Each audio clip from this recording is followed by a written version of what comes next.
अब मैं अपने प्रिय श्रोताओं को BNSS 2023 की धारा 84 का विस्तार पूर्वक वर्णन कर रहा हूं। आप लोग इसको ध्यानपूर्वक सुने। मैं एडवोकेट KV सिंह आपका स्वागत करता हूं। धारा 84 BNSS यह धारा उस स्थिति से संबंधित है जब किसी न्यायालय को विश्वास हो कि जिस व्यक्ति के खिलाफ वारंट जारी किया गया है वह फरार है या छिप रहा है, जिससे वारंट का निष्पादन संभव नहीं हो पा रहा है। ऐसे मामलों में न्यायालय वह व्यक्ति खोजने और उसकी उपस्थिति सुनिश्चित करने के लिए सार्वजनिक उद्घोषणा प्रकाशित कर सकता है। धारा 84 का मुख्य प्रावधान,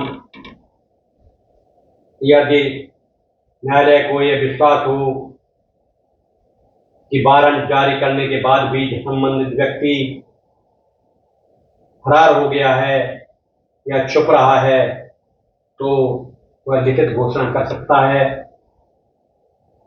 इस घोषणा में व्यक्ति को निर्दिष्ट स्थान और समय पर उपस्थित होने के लिए कहा जाता है, जो कि उद्घोषणा प्रकाशित होने से कम से कम 30 दिन बाद का होना चाहिए। कहने का तात्पर्य ये है कि ये सूचना उस अभियुक्त को दी जाती है। आप 30 दिन के अंदर न्यायालय में उपस्थित हों। अगर आप उपस्थित नहीं होंगे तो धारा 82-83 की कार्रवाई कर दी जाएगी। यह घोषणा सार्वजनिक स्थानों और समाचार पत्रों में प्रकाशित की जा सकती है ताकि फरार व्यक्ति को आसानी से ज्ञात हो कि मेरे संबंध में ये सूचना निकाली गई। प्रक्रिया विस्तार से घोषणा सार्वजनिक स्थान पर पढ़ी जानी चाहिए, जैसे कि नगर या गांव का प्रमुख स्थान। इसे घर या निवास स्थान पर चिपकाया भी जा सकता है। जो सूचना माननीय न्यायालय द्वारा निकाली गई है उसको सार्वजनिक स्थान पर गांव में चिपकाया जा सकता है। न्यायालय के प्रमुख भाग पर इसकी प्रति संलग्न की जाती है। स्थानीय समाचार पत्र में भी इसे प्रकाशित किया जा सकता है। न्यायालय की जिम्मेदारी और कार्रवाई, यदि व्यक्ति निर्धारित स्थान और समय पर उपस्थित होता है तो उसकी संपत्ति कुर्क की गई संपत्ति मुक्त कर दी जाए।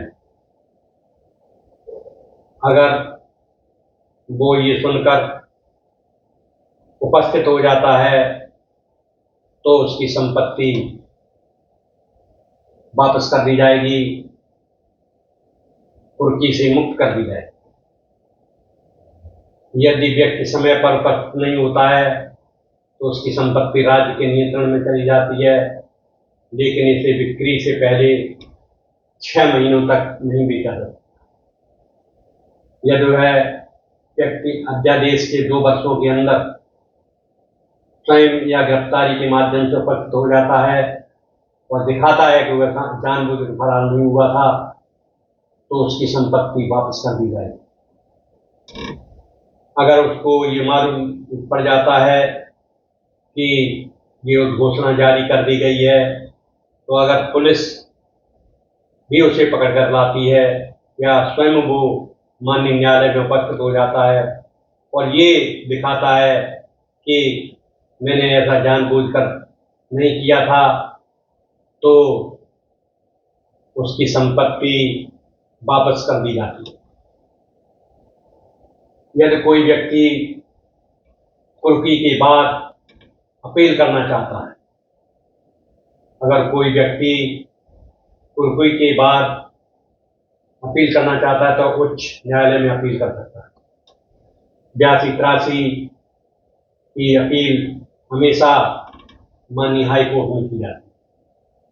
यह धारा विशेषतः फरार व्यक्तियों की उपस्थिति सुनिश्चित करने और उनके खिलाफ कानूनी कार्रवाई को प्रभावी बनाने के लिए, जिससे न्याय प्रणाली की सफलता और कानून का शासन सुनिश्चित होता है। इस प्रकार आपने देखा कि माननीय न्यायालय जितनी भरसक कोशिश होती है अभियुक्त को माननीय न्यायालय में उपस्थित करने के लिए कोशिश करता है। अगर वो माननीय न्यायालय के समक्ष अपनी बात वकीलों के माध्यम से या स्वयं उसमें अगर ज्ञान है तो रख सकता है, माननीय न्यायालय उसकी बातों को गौर से सुनेगा और निर्णय लेगा। इस धारा 84 के तहत जो प्रक्रिया है उसके संबंध में भी जो प्रक्रियाएं हैं वो बताई गई हैं कि धारा 84 के तहत उद्घोषणा जारी करने की प्रक्रिया इस प्रकार है। नंबर 1, विश्वास होना।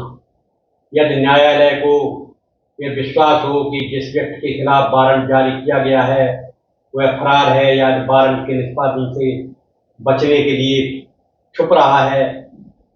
नंबर 2, उद्घोषणा जारी करना। न्यायालय उस व्यक्ति के लिए सार्वजनिक उद्घोषणा जारी करता है जिसमें उसे एक निर्दिष्ट स्थान और समय पर उपस्थित होने का आदेश दिया जाता है। यह उपस्थित होने का समय उद्घोषणा की तारीख से कम 30 दिन बाद होना चाहिए। नंबर 3, उद्घोषणा का प्रकाशन। उद्घोषणा निम्न स्थानों पर प्रकाशित या लगाई जानी चाहिए: उस नगर या ग्राम के किसी प्रमुख और सहज दृश्य स्थान पर जहां व्यक्ति सामान्यतः रहता है।